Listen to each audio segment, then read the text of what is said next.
Veľký letný prechod Tatier je vo svojej polovici. Ešte nás čakajú 3 nádherné túry, opäť aj dobrodružnejšie, pretože aj mimo značený terén vďaka nášmu horskému sprievodcovi.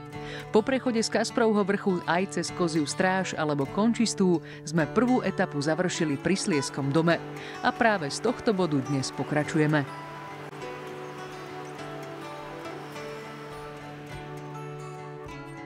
Dnes pokračujeme našu druhú etapu 6-dňového prechodu Tatier.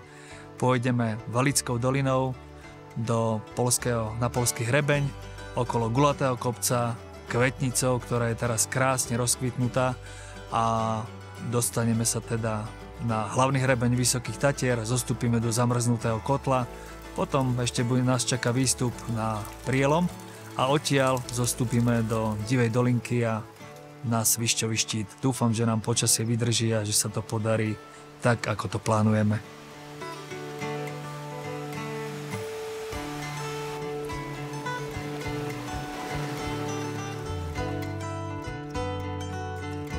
Práve sa nachádzame na mieste, ktoré sa volá Kvetnica, ktoré je špecifické tým, že je naozaj rozkvitnutá počas celého leta.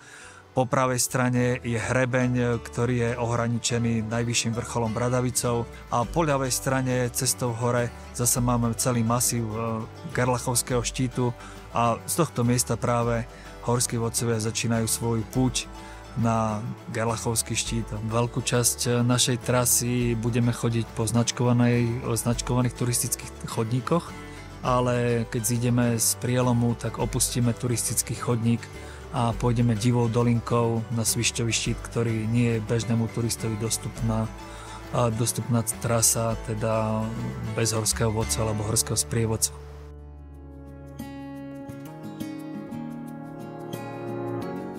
Dobre sa lezie, ale práve zrovna na týchto kravliach som si spomenul na jednu moju túru v tomto mieste pod Poľským hrebeňom.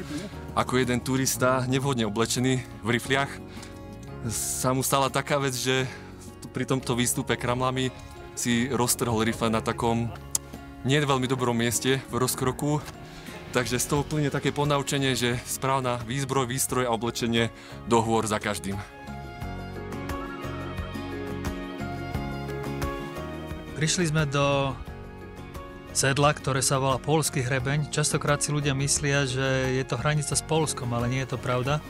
Je to len prechod cez hlavný hrebeň Vysokých Tatier a odtiaľ sa dá zostúpiť Bielovodskou dolinou až na štátnu hranicu, na Lisu Polanu.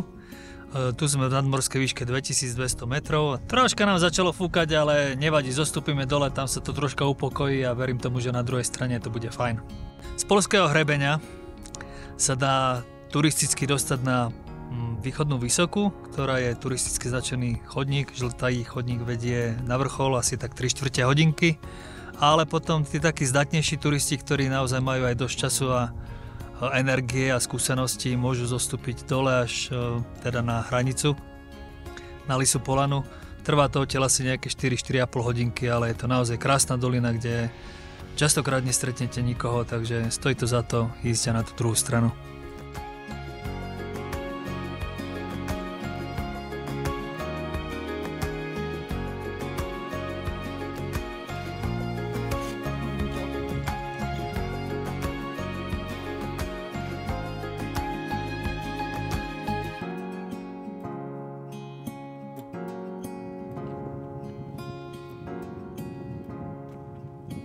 Z Poľského hrebeňa sme zostúpili do zamrznutého kotla, odtiaľ sme vystúpili ešte nejakých 150 metrov do Prielomu, ktorý je zase na hlavnom hrebení Vysokých Tatier, do výšky 2288 metrov.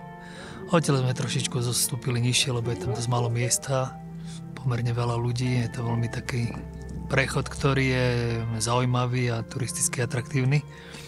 A nachádzame sa momentálne vo Veľkej studenej doline, ktorá má 7,5 kilometra a zaujímavé je tým, že je tu najviac plies na jednu dolinu. Je tu asi približne 23-25 plies, záleží od toho, aké počasie. Keď je viac vody, tak je ich viac, keď menej, tak niektoré vyschnú dočasne. A teraz zostúpime dole do Divej dolinky a pôjdeme na Svišťový štít. Dúfam, že sa nám to podarí. Prielom je v podstate z južnej strany od Veľkej studenej doliny pomerne dobre dostupný, len je to je taká pohyblivá sutina, kde si treba dávať veľký pozor. A na sever tam sú kramle a reťaze, takže ten zostup je naozaj taký trošku exponovaný, ale keď je človek pripravený, je dobre mať so sebou príľby, pretože veľmi veľa kameňov tam padá, takže je dobre sa na to dobre vystrojiť. No a potom už je to v pohode. Tak čím ďalej, tým viac ľudia si uvedomujú, že to zdravie je na prvom mieste. Nosia tie príľby, pretože tá príľba naozaj môže človeku zachrániť život. Úplne stačí, keď sa človek šmykne a narazí si hlavu a už je hneď problém. A hlavne tie padajúce skaly sú veľmi nebezpečné. Nemusia tam byť ľudia, môže tam byť nejaký kamzik nad človekom a môže tie kamene spustiť a vtedy je dobré, keď je tá hlava trošku chránená.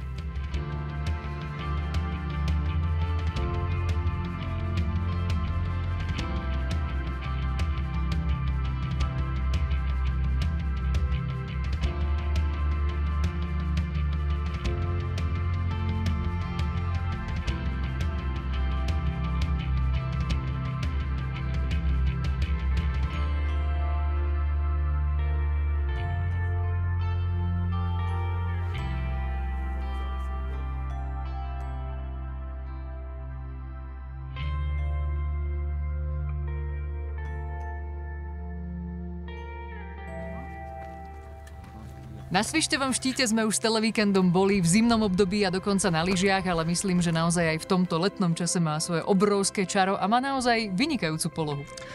Určite áno, pretože Svišťový štít je znova na hlavnom hrebení Vysokých Tatier, ktoré má 37 km. Začiatok je v Laliovom sedle, koniec je v Kopskom sedle, záleží na tom, z ktorej strany idete. Ale stojí to za to, pretože tým pádom, že sme na tom hlavnom hrebení, tak máme výhľady na všetky strany Tatiera. Vidno tu rysy, vidno Gerlach, zadný Gerlach, Vysokú.